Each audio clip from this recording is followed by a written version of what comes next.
नमस्कार मंडळी, मी धनश्री मराठमोळी चव या माझ्या यूट्यूब चॅनलमध्ये मी तुम्हा सर्वांचं स्वागत करते। तर माझा हा पहिलाच व्हिडिओ आहे, तर तुम्ही माझ्या चॅनलला सबस्क्राइब करा, लाईक करा आणि छान अशा कमेंट करा, कारण तुमच्याच पाठिंब्यानं माझा चॅनल हा ग्रो होणार आहे। तर इथे मी आज सत्यनारायणच्या पूजेसाठी जो प्रसाद बनवला जातो तो अगदी प्रमाणबद्ध बनवलेला जातो। तर मी इथे एका वाटीच्या म्हणजे 1.25 वाटी असा प्रमाणबद्ध शिरा बनवलेला आहे।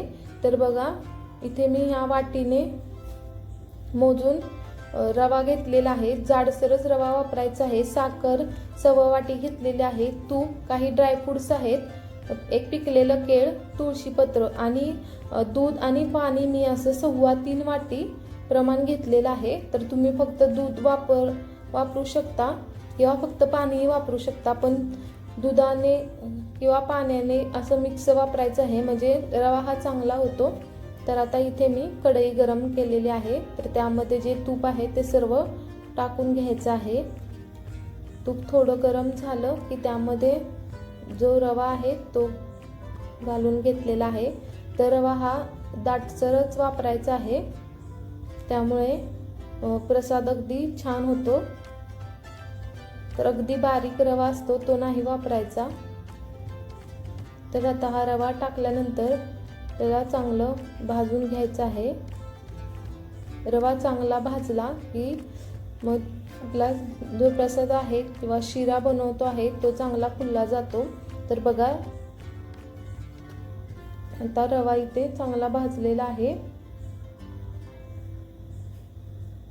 तर मी यामध्ये केळ टाकलेला आहे।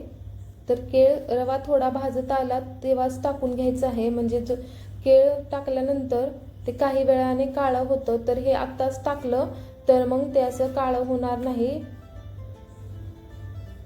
तर बघा, केळ टाकून घेतलेलं आहे आपण, चांगलं याला 2 मिनिटं परतून घ्यायचं आहे। तर आता मी एका तडका पॅनमध्ये तूप गरम करून घेतलेलं होतं, त्यामध्ये ड्रायफ्रुट्स आपण थोडेसे रोस्ट करून घेणार आहे, म्हणजे याचा कच्चा पण जातो व छान असे ड्रायफ्रुट्स लागतात। तर बघा, रवा ही चांगला भाजलेला आहे। यामध्ये आता मी साखर टाकत आहे। तर साखर टाकून आपल्याला 1 मिनिटभर परतून घ्यायचं आहे। आता याच्यामध्ये जे आपण ड्रायफ्रुट्स कडून घेतलेले होते ते यामध्ये टाकून घ्यायचे आहेत। तर आता आपण जे उकळत ठेवलेलं दूध आणि पाणी आहे ते याच्यामध्ये टाकून घेणार आहोत। तर हे 2 मिनिटं चांगलं भाजून झालं की त्यामध्ये हे दूध ओतून घ्यायचं आहे। तर दूध चांगलं उकळलेलंच टाकायचं आहे, त्यामुळे रवा हा चांगला तिप्पट फुलला जातो। तर बघू शकता, मस्त असा रवा झालेला आहे। अगदी प्रमाणबद्ध ही रेसिपी आहे। तर हे जे पाणी आणि दूध याचं मिश्रण वापरलं आहे ते अगदी परफेक्ट प्रमाणात आहे। आता हे आपण झाकून ठेवणार आहोत। 1-2 मिनिटं आपण झाकून ठेवलेलं होतं। तर बघा, रवा अगदी चांगला फुललेला आहे।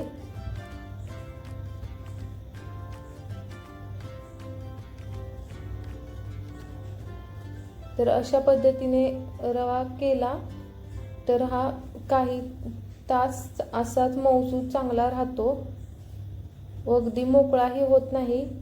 अगदी छान असा प्रसाद सत्यनारायणचा झालेला आहे। तर बघू शकता, हा खूप वेळ असा मऊ छान असा राहतो।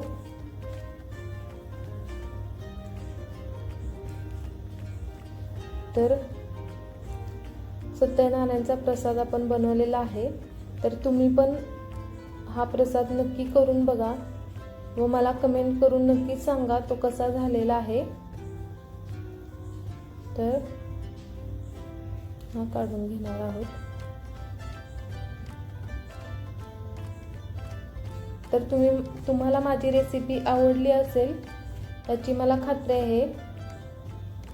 तर माझ्या व्हिडिओला लाईक करा, चॅनलला सबस्क्राइब करा, म्हणजे इथून पुढे मी ज्या रेसिपी टाकणार आहे ते तुमच्यापर्यंत पोहोचणार आहे. त्याच्या जे शेजारचं बेल आयकॉन आहे तेही प्रेस करा, म्हणजे त्याचं व्हिडिओचं नोटिफिकेशन तुमच्यापर्यंत येत राहील. तर अशाच नवीन रेसिपीमध्ये भेटू. तोपर्यंत बाय.